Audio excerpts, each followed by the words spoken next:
మళ్ళీ అరుణాచలంలో అడుగు పెడితే గనక మళ్ళీ మనకు మానవ జన్మ అనేటటువంటిది ఉండదు. శివుడిలో ఐక్యమైపోతూ ఉంటాము. శివ సాన్నిధ్యంలో శాశ్వతంగా ఉండేటటువంటి ఆ కైవల్యాన్ని మనం పొందేటటువంటి క్షేత్రము అరుణాచల క్షేత్రం. అందుకే అరుణాచల క్షేత్రము అగ్నిలింగంగా ప్రాశస్త్యం చెందింది. అగ్ని ఏం చేస్తుంది? మనిషి యొక్క పాపాలనే కాదు, సృష్టిలో దేన్నైనా దహించేటటువంటి శక్తి ఉన్నటువంటిది అగ్ని మాత్రమే.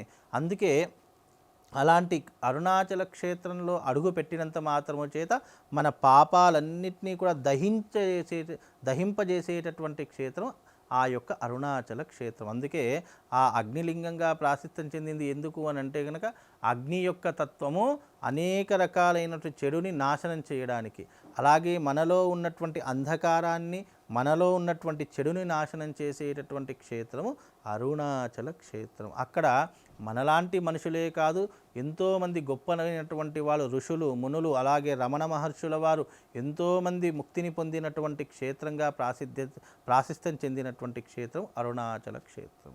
అందుకే జీవితంలో మనిషి ఒకసారైనా కొన్ని క్షేత్రాలు దర్శించుకోవాలి అని చెప్పి శాస్త్రం చెప్పడం జరిగింది.